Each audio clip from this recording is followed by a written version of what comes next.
Donc, dans vos notes de cours, sur le PowerPoint, vous avez ce petit tableau qui souvent vous le trouvez plus ou moins bien fait, puis là, ça vous mélange et tout. En fait, l'essentiel de l'information qui est ici, je l'ai fait déjà sur le dessin précédemment au début de la capsule. Donc, ça devrait devenir plus clair. Il y a beaucoup de canaux, mais les plus importants, il y en a que je n'ai pas parlé, mais les plus importants pour l'instant, c'est ceux que j'encadre. Donc, ceux-ci, vous les connaissez. Donc, quand vous regardez le tableau ici, le premier indice, c'est la région réceptrice. Donc, si vous vous souvenez de mon dessin, que je divisais en 3 parties, voici mon premier neurone. Partie réceptrice, c'est ici, c'est au début. Donc, qu'est-ce qu'on retrouve dans le corps cellulaire et dendrite? C'est des canaux ligands-dépendants, chimiodépendants, ce que vous savez déjà. Et ce qu'on vous disait tantôt sous forme de dessin, bien, le tableau ici, ce qu'il voulait vous montrer, c'est qu'il y a 3 sortes de canaux qui rouvrent par des neurotransmetteurs, information qui manque ici sur le tableau, mais moi je l'ai dessiné, fait que vous le savez. Donc, les canaux ligands ouvrent sous l'effet d'un neurotransmetteur, entrée de sodium, sortie de potassium, ou entrée de classe, que vous savez aussi maintenant. Donc, c'est simplement une autre forme pour présenter l'information. Maintenant, il y a d'autres canaux que je ne vais pas parler. Il y a des pompes ici, qu'on parlera un peu plus tard, mais ils ont un rôle moins important pour l'histoire des flux nerveux. Puis, il y a des canaux qu'on dit à fonction passive, ou parfois on les appelle les canaux de fuite. Les autres sont toujours ouverts. Ils sont toujours ouverts. Donc, selon la loi de gradient, si je fais mon neurone ici, si j'ai un canal qui est toujours ouvert, puis j'ai le canal ici qui est fermé, que je fais en coloré. Lui, ça prend le neurotransmetteur pour contrôler son ouverture. Pas de neurotransmetteur reste fermé. Maintenant, c'est 2 canaux sodium, mais c'est vrai pour le chlore ou le potassium, là. Donc, dans mes 3 canaux fonctionnent la même affaire. J'ai toujours des canaux ouverts.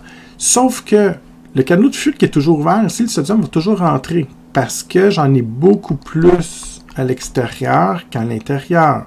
Donc, comme j'en ai moins en dedans, selon la loi de gradient, le sodium va entrer jusqu'à temps qu'on arrive à un équilibre. Sauf qu'on ne veut pas ça, parce que si j'ai le même nombre de charges positives à l'extérieur qu'à l'intérieur, puis le même nombre de charges négatives, ça va me faire 0 volts, 0 millivolts. Il n'y a pas de courant électrique, pas de distance potentielle, ne marche pas. On veut être au repos. Il faut toujours rester à moins 70 millivolts pour pouvoir déclencher un influx nerveux. Si je n'arrive pas à avoir ça, ça sera impossible pour le neurone de faire l'influx. Donc, en fait, les canaux en fonction passive sont plus ou moins intéressants pour l'influx nerveux. Ils servent à d'autres choses, mais en fait, c'est un problème parce qu'aussitôt que ça rentre, ben, ça déstabilise mon potentiel de repos. Fait qu'est-ce qu'on a? Des pompes qui me repompent. Chaque sodium qui rentre, on le repompe à l'extérieur. Puis chaque potassium qui sort par le canal de fuite, ben, on va le repomper en dedans. Donc, dans le fond, ça ici, ils sont toujours actifs, ils sont toujours en train de travailler pour faire en sorte qu'on maintienne les bonnes concentrations de sodium. C'est quoi pour un neurone les bonnes concentrations? Bien, c'est d'avoir plus de sodium à l'extérieur puis avoir plus de potassium à l'intérieur. Il faut que le neurone maintienne ça pour éventuellement être capable de faire des variations de potentiel électrique ou d'influx nerveux. Je l'ai expliqué très, très vite, c'est suffisant. Mais ce qui est vraiment important, c'est les 3 événements ici, parce que c'est vraiment eux autres qui vont contrôler les événements qui vont m'amener un influx ou non. Donc, c'est pour ça que j'ai passé beaucoup de temps au tableau pour en parler, et que même eux autres, j'en ai même pas parlé tantôt, tellement que je les considère pas importants pour mon histoire d'influx nerveux. Maintenant, quand tu arrives dans la 2e colonne, au niveau de l'axone, donc zone conductrice, puis zone sécrétrice. Ici, j'aime pas ça parce qu'on a mélangé les 2 dernières régions. C'est pour ça que ça amène une confusion. Donc, le tableau, si mon dessin était clair tantôt, vous n'avez même plus besoin de ce tableau-là. C'est la même information. Mais je le présente pareil parce qu'il y a des gens que ça va insécuriser peut-être parce que vous l'avez dans vos notes de cours. Mais en gros, ici, faites attention, le calcium CA2+, c'est à la fin dans les boutons. Donc, ça, c'est la partie sécrétrice. C'est ça qui n'est pas clair dans le tableau aussi. Alors qu'ici, c'est la partie conductrice. Ça veut dire axone, zone gâchette, exemple. Encore une fois, j'ai des pompes et des canaux passifs, okay, qui m'intéressent plus ou moins. Les 2 plus importants pour l'influx nerveux, c'est ceux-ci. Donc, oui, j'ai toujours des canaux de fuite ou à fonction passive qui sont toujours ouverts, mais pas vraiment intéressants. Ce qui nous intéresse, c'est ceux que je vais contrôler l'ouverture. Et ici, c'est des voltages dépendants. C'est donc un potentiel électrique qui contrôle l'ouverture du canal sodium ou potassium. Donc, en d'autres mots, ce tableau-là, fait comme j'ai fait sur le dessin, on veut faire comprendre qu'il y a 2 sortes de canaux, ligands aux neurotransmetteurs, voltage au courant électrique, ne sont pas situés au même endroit. Okay? Donc, c'est exactement la même information. On vous parle aussi de pompe. Donc, il faut faire bien attention parce que tantôt, quand je parlais de canaux, qu'ils soient voltage ou ligand, ils ont une chose en commun, c'est du transport membranaire passif. Hein? C'est du transport passif. Donc, on va dans le sens ce que vous avez appris en début de session. Sens du gradient, ça ne coûte pas d'énergie. Les pompes, eux autres, c'est du transport actif. Donc, généralement, on va aller contre le gradient, mais surtout, ce qu'il faut se souvenir, c'est que ça va coûter de l'énergie. Donc, les pompes qui sont importantes pour les neurones, il y a plein de sortes de pompes dans la cellule. Mais les seules qui sont à l'étude dans votre deck, et particulièrement au niveau des neurones, c'est les pompes sodium-potassium. Ça veut dire que la pompe ici, ce qu'elle fait, elle est capable de pomper 2 potassium pour un ratio de 3 sodium. En fait, à l'intérieur de la pompe, vous voyez, il y a 3 sites de liaison pour le sodium, puis il y en a 2 seulement pour le potassium. Petite différence biologique, mais en gros, elle ne fonctionne pas tant que je ne peux pas utiliser une molécule d'ATP. Quand j'utilise l'ATP, je récupère l'énergie, et l'énergie va faire pivoter, bouger cette pompe-là. Littéralement, la région ici va prendre la position du bas, puis la position du bas s'en vient en haut ici. Donc, elle va s'inverser, comme de la tête aux pieds.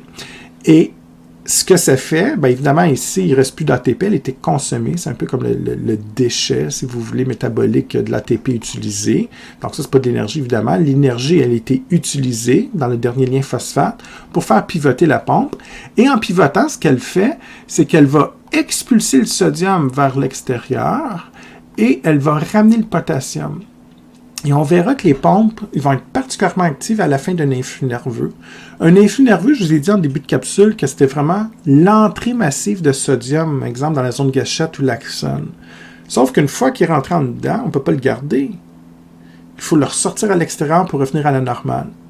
Puis en même temps, on va voir que je n'ai un peu parlé, mais que quand j'ai rentré le sodium, j'étais à plus 30, j'ai fait l'influx nerveux, plus 30 millivolts évidemment, mais il faut revenir à moins 70. Et pour faire ça, on va ouvrir les canaux vol dépendants au potassium K+. Donc, on expulse à l'extérieur du neurone le potassium. Mais éventuellement, il faut le ramener en dedans. Donc, les pompes, en fait, c'est eux autres qui font le ménage. Ils vont nous ramener ça aux conditions de départ. Puis, conditions normales de départ. On revient au repos, bien sûr, en termes de voltage, mais aussi on ramène les ions à leur endroit respectif. Okay? Ça va être ça le rôle des pompes.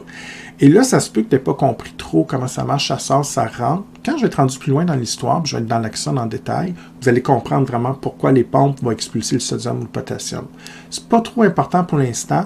Tout ce que je te demande de garder en tête, c'est ce que je viens d'encadrer, que tu comprends que les pompes, c'est du transport actif qui coûte de l'ATP, et généralement, c'est à la fin de l'influx nerveux pour ramener les conditions normales, les conditions de départ, ramener le neurone au repos aussi, si vous voulez. Donc, avant de faire un deuxième influx, une deuxième stimulation, on devra tout ramener en termes de quantité d'ions aux bons endroits, à l'intérieur ou à l'extérieur de la cellule.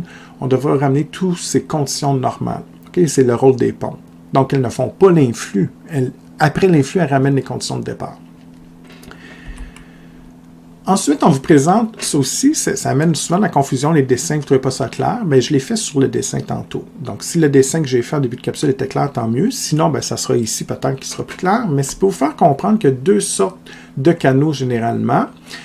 Donc, c'est les 2 ici qui sont les plus importants. On vous présente les canaux de fuite ou à fonction passive qui sont toujours ouverts, mais comme je le disais tantôt, toujours ouverts sur le gradient, mais pas tellement intéressant pour moi. On fait plein de choses, mais dans le contexte de produire et de contrôler l'influx nerveux ou non, sont un petit peu moins importants. Ce qui va être important pour vous autres, dans un premier temps, c'est de comprendre plus ceux-ci. Donc, ici, faites attention, je déteste ce terme-là. On dirait que c'est du transport actif. C'est pas actif, c'est du transport passif. Ça ne prend pas d'ATP. Donc, c'est pas un bon mot, ça, actif. Mais dans votre livre, il utilise ce terme-là. Donc, d'un point de vue pédagogique, c'est pas le meilleur terme. C'est du transport passif, mais ce qu'on voulait vous dire, c'est que par rapport aux canaux qui sont toujours ouverts, à fonction passive, on dit qu'ils ont une fonction active. Et là, je m'explique. Les canaux ici et les canaux ici sont des canaux pour le transport passif. Ils ont tout ça en commun. Pas d'ATP et on suit le sens du gradient. C'est vrai pour eux autres aussi. Okay? C'est vrai pour les 3. C'est pour ça que c'est du transport passif. Mais dans les mécanismes de transport passif, on dit qu'il y en a un qui a une fonction passive parce qu'il est toujours ouvert, il ne faut rien. Alors que lui, il y a une petite porte qui se rouvre puis qui se ferme. C'est à peu près la même chose pour eux autres. Donc, s'il est en position fermée, lui, il ne peut pas ouvrir. Donc là, on contrôle le passage des molécules. Ici, c'est un canal ligand dépendant en potassium. Donc, le potassium veut sortir, mais ce n'est pas possible quand la porte est fermée. Comment on fait pour l'ouvrir? Ben, c'est le neurotransmetteur, le ligand, qui s'attache au récepteur à la surface du canal, comme j'ai déjà expliqué en début de capsule. Et quand j'arrive à ouvrir, ben, littéralement, le neurotransmetteur ici fait ouvrir le canal et là, on pourra faire sortir le potassium ou entrer le sodium, dépendamment de la sorte de canal.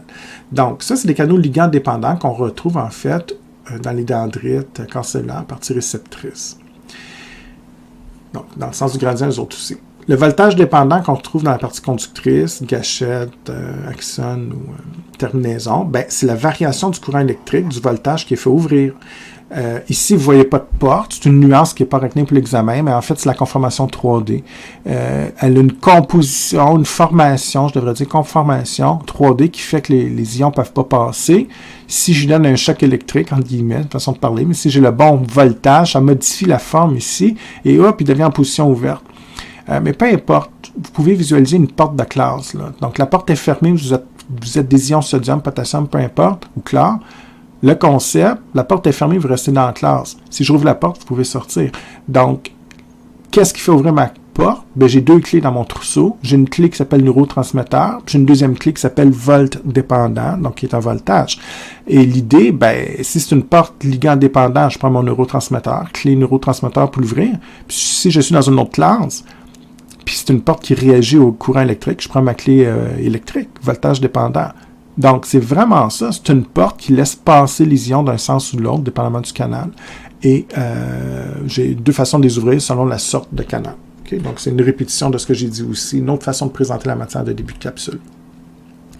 Et là, ici, ce que j'ai dessiné en début de capsule, vous l'avez beaucoup plus clair dans le livre. Hein? Si vous n'aimez pas mon dessin, parce que c'est mal écrit, mais regardez ce qu'ils ont fait ici, c'est excellent. Okay? La seule chose, on dirait qu'il y a 4 parties. Moi, je dis qu'il y a 3 parties. Juste faire attention à ça. Ici, c'est la partie réceptrice. Gâchette et conductrice, ça va ensemble. Les deux, c'est conducteur pour moi. Okay? Donc, les événements qui se passent dans la zone gâchette sont pas similaires, identiques à la partie conductrice. C'est les mêmes canaux, c'est les mêmes événements. Et donc, moi, je ne sais pas. C'est correct, c'est pas une erreur du livre. Ils ont séparé parce que c'est pas tout à fait... zone gâchette, on fait le premier influx nerveux. Ici, c'est autre chose, mais... Moi, je les mets ensemble parce que les événements de la zone gâchette sont identiques à la partie conductrice. OK? Les événements de la réceptrice, c'est autre chose. Sécrétrice, c'est autre chose. Et tout ce qui est écrit ici, ben là, je le sors. Vous l'avez vu tantôt. C'est donc une répétition.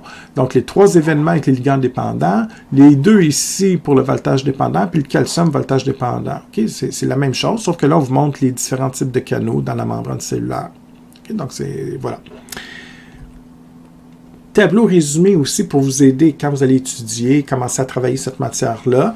Ben, on vous dit les types de canaux, les ligands, voltage selon leur fonction, selon leur localisation dans le neurone.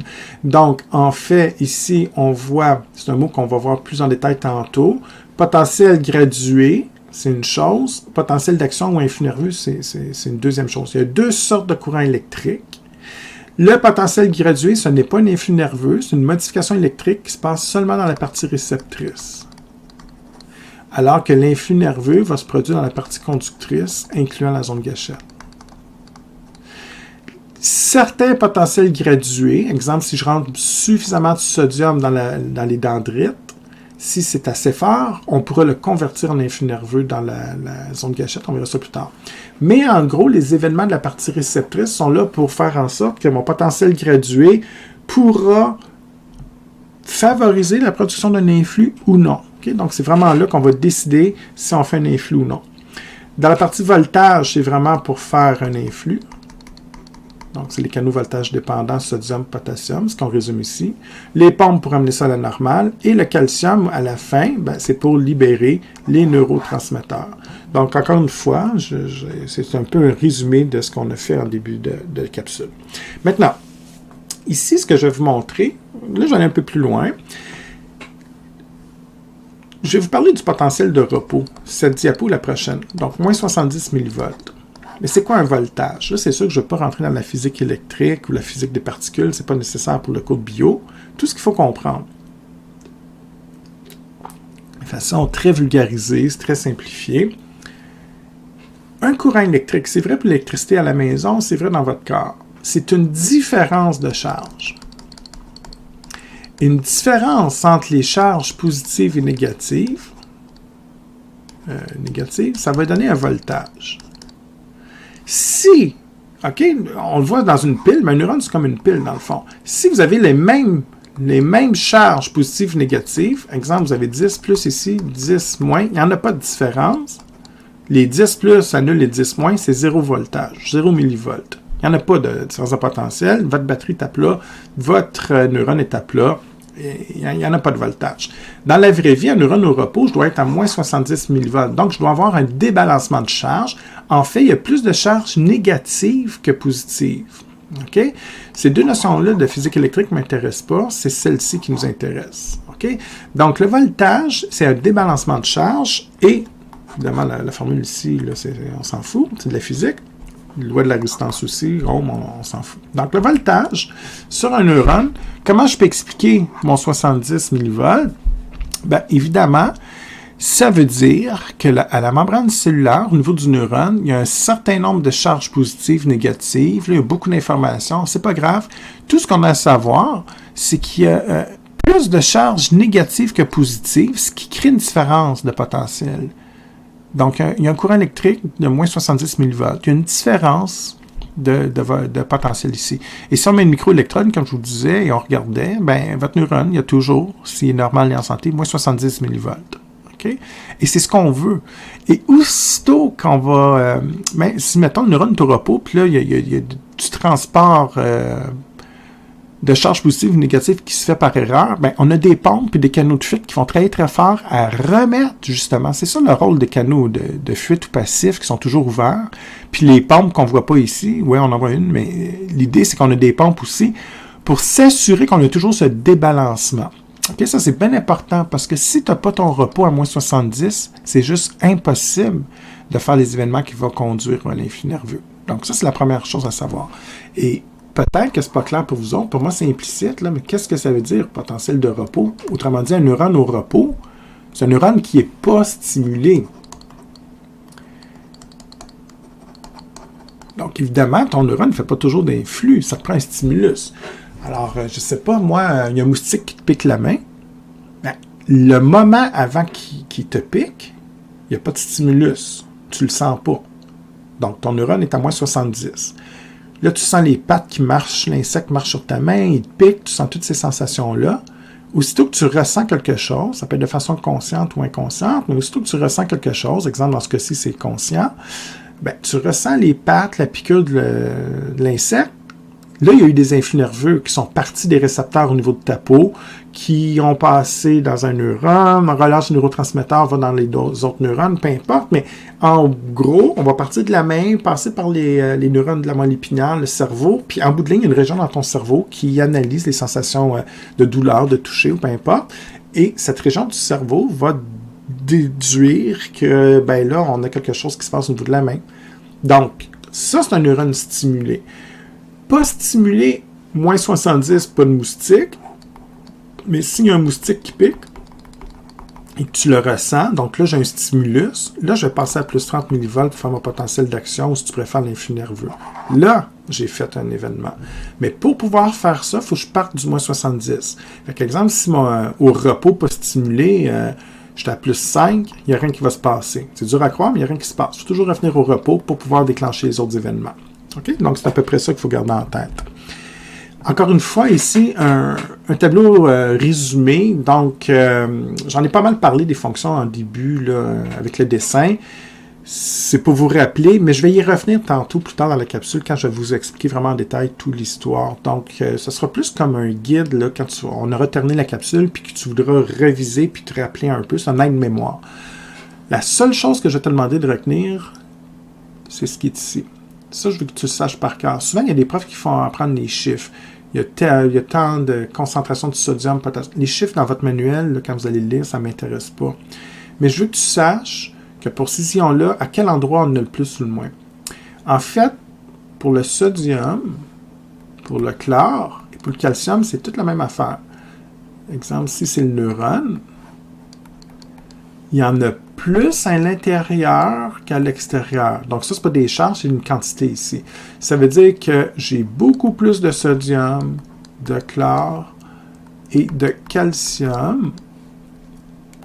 J'ai fait les mauvais signes, je m'excuse. On reprend ça. Je m'excuse, normalement, je coupe et je reprends, mais là, je ne reprendrai pas. Ça fait 25 minutes que je parle. Donc, on va continuer la capsule. Alors, vous savez quoi? On reprend ça à zéro. Ce que je disais, c'est que le sodium, chlore, calcium, il y en a plus à l'extérieur qu'à l'intérieur. C'est ce que j'ai dit, mais ce que j'ai dessiné semblait suggérer l'inverse. Donc, autrement dit, si je donne des chiffres, ça va être plus clair. C'est des faux chiffres. Mais mettons, j'aurais 10 millimoles de sodium, chlore, calcium, j'en aurais juste 2 à l'intérieur. Soit 2 dans l'axone, soit 2 dans le corps cellulaire d'un bouton. Donc, c'est ça que ça veut dire. C'est qu'il y en a plus à l'extérieur qu'à l'intérieur. Et ça, c'est pourquoi je fais apprendre ça. C'est que si tu te souviens de la loi de gradient qu'on a étudiée en début de session, bien là, tu vas comprendre que ces 3 éléments-là vont toujours rentrer dans la cellule.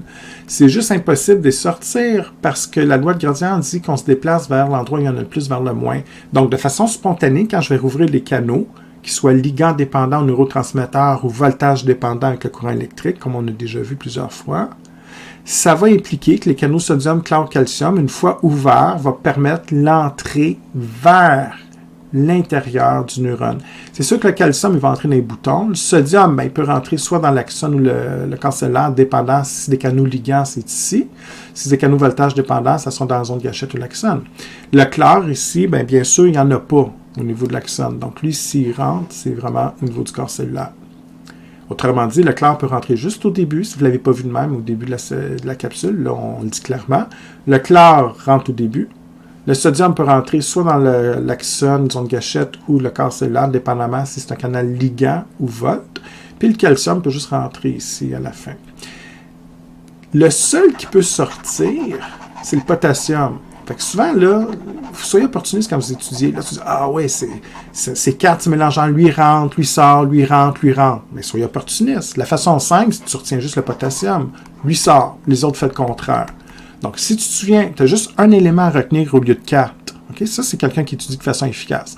Fait que, bien plus facile pour le cerveau humain de dire, ben, le potassium, il sort tout le temps, puis tous les autres, ils rentrent.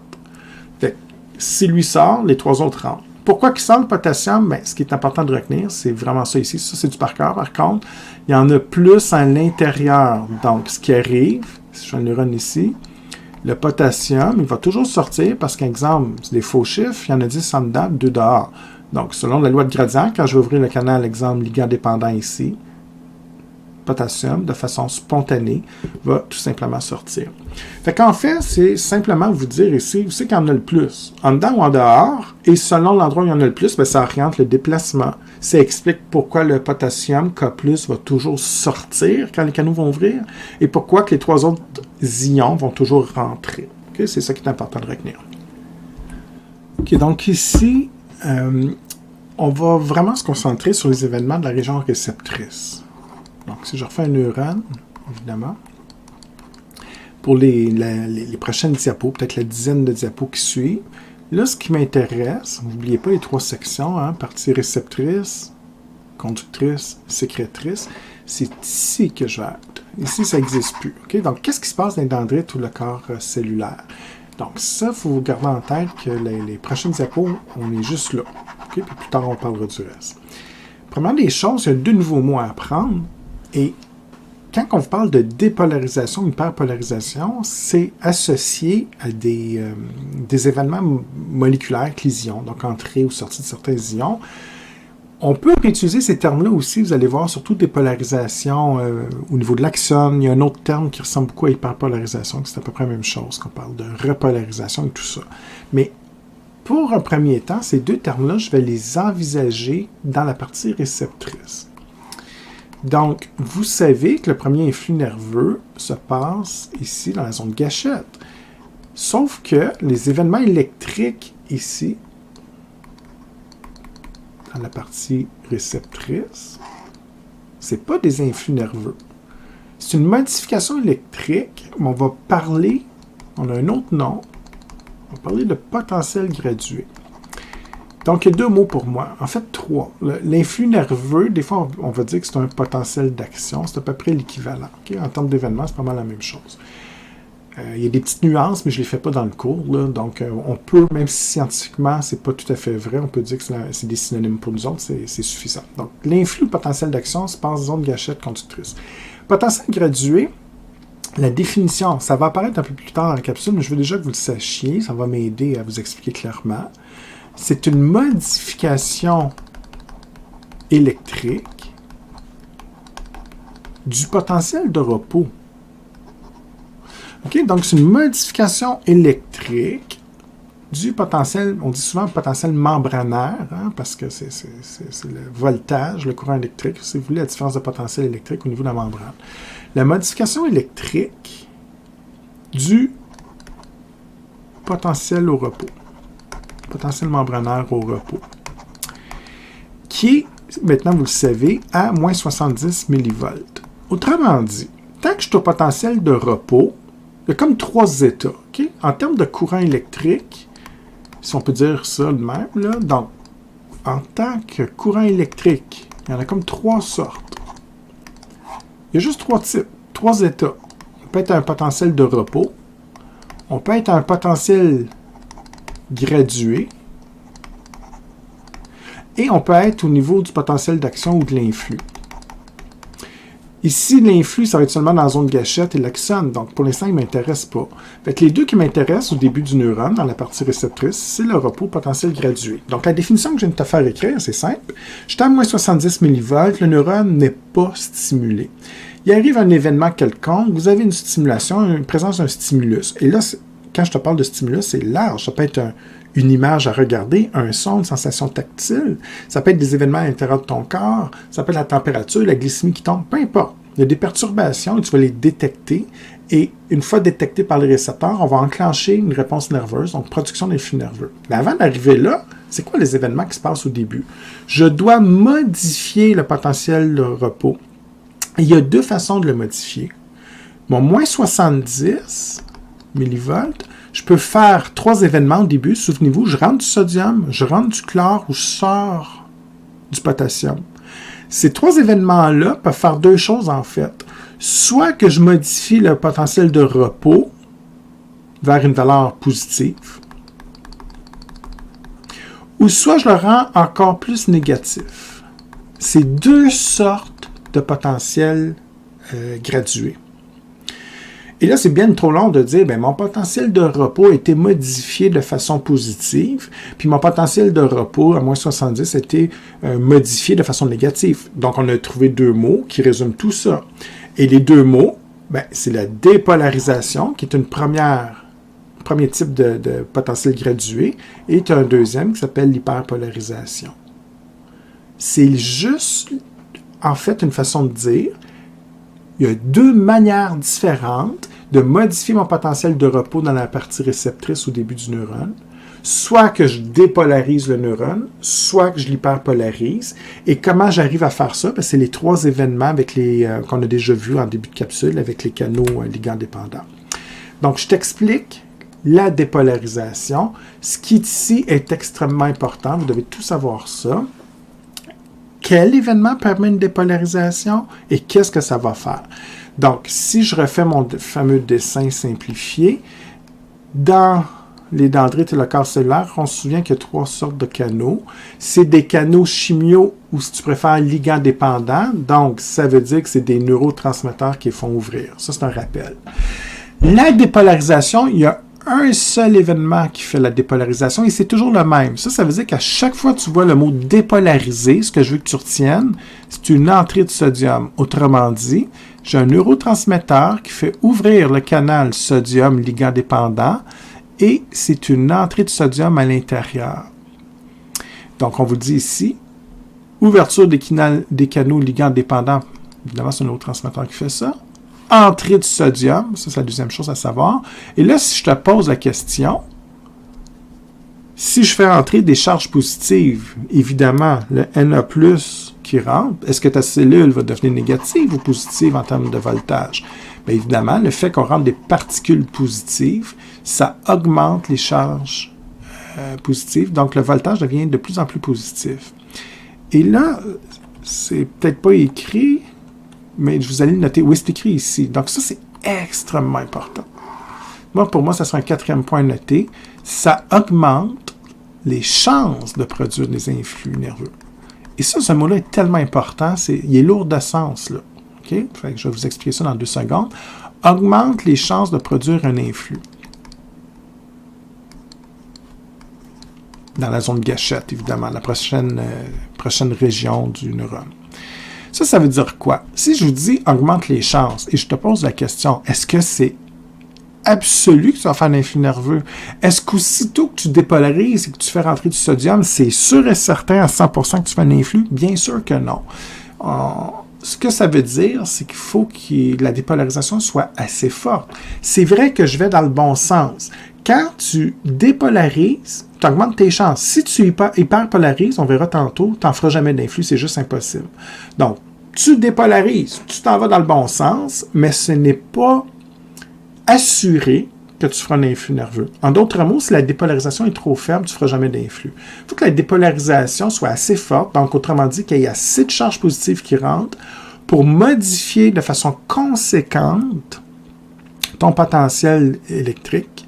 Et ce genre de potentiel gradué, okay, donc ça c'est un potentiel gradué, comme je disais tantôt, il y en a 2 sortes.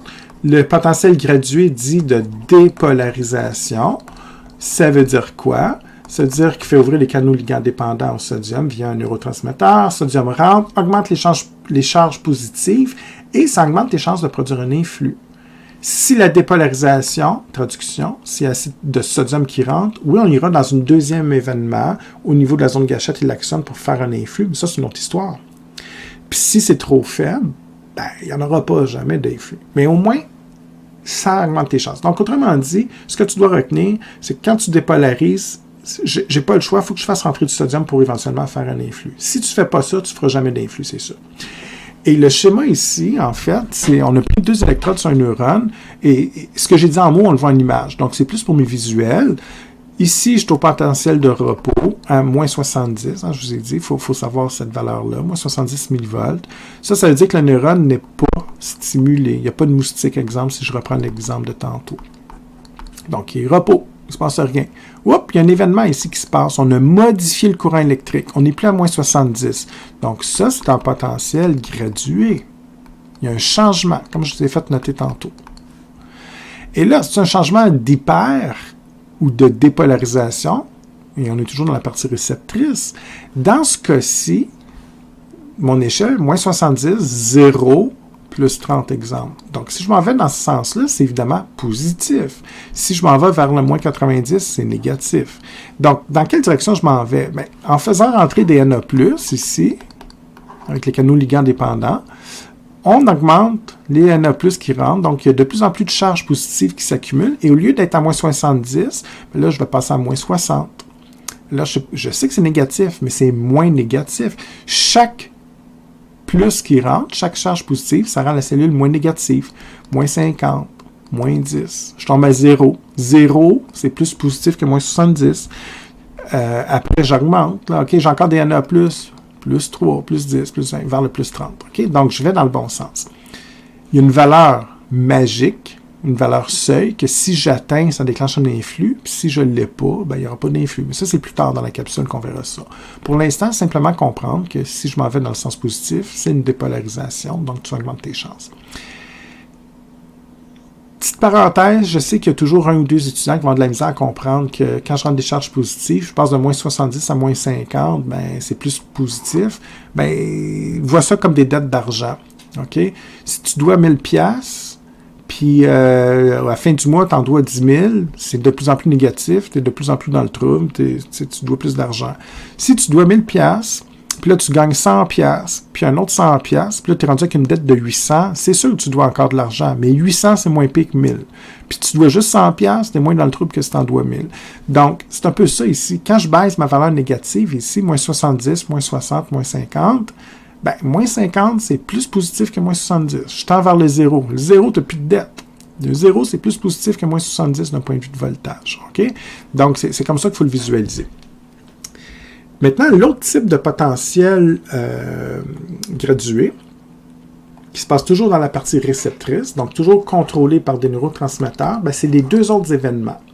Alors, quand vous parlez d'hyperpolarisation, ce qu'il faut garder en tête, c'est ce qui est en rouge ici est extrêmement important. On diminue les chances de faire un influx. On va dans le mauvais sens. La cellule doit devenir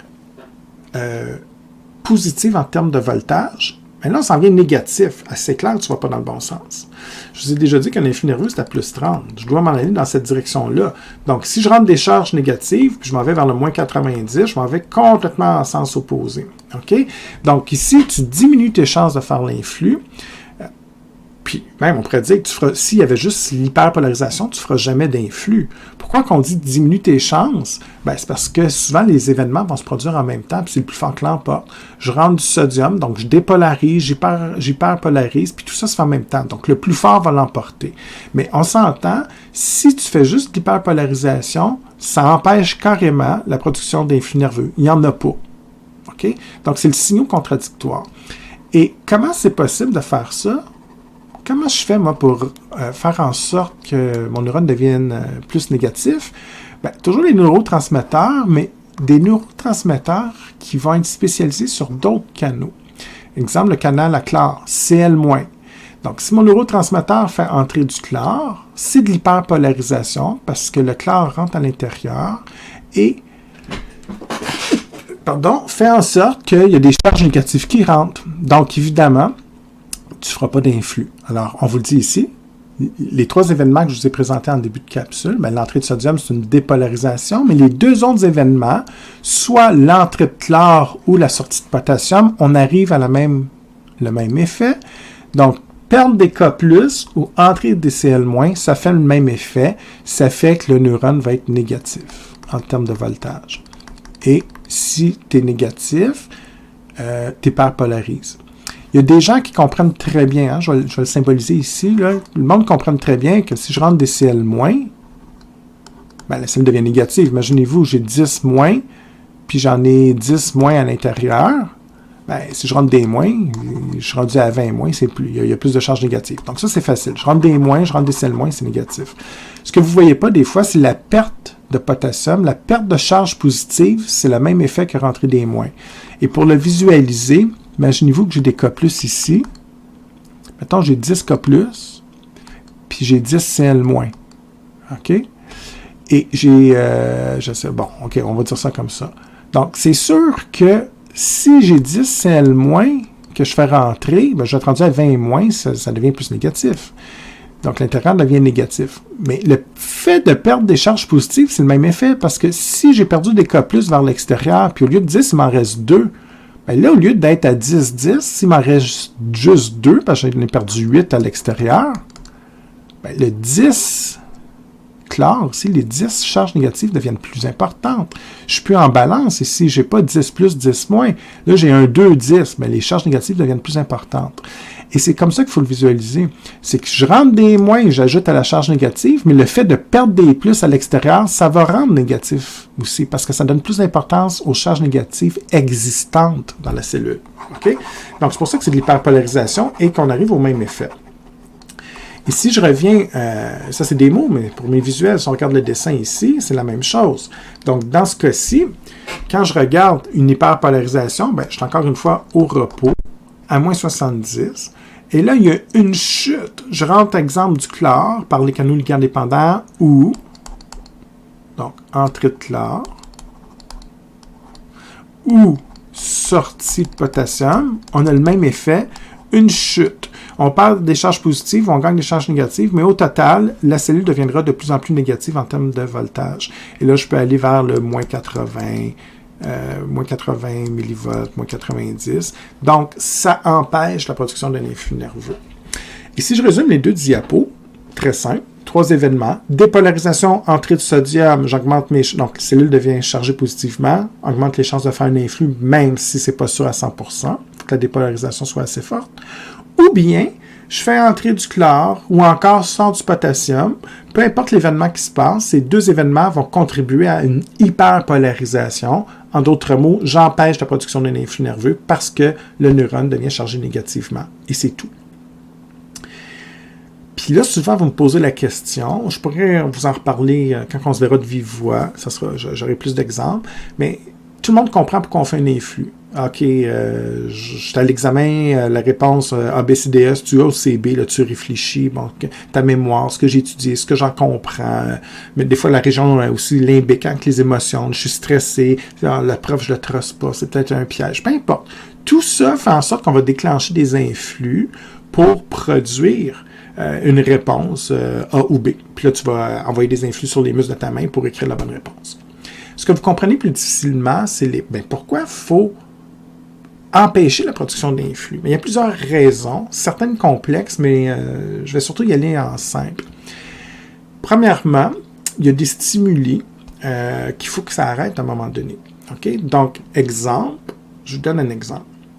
Le frigidaire à la maison ou à l'appartement. Tu es chez toi, puis là, c'est caricatural, c'est beaucoup plus complexe le fonctionnement du cerveau, mais en fait, ce que je viens de te montrer aujourd'hui, c'est le fonctionnement de ton cerveau.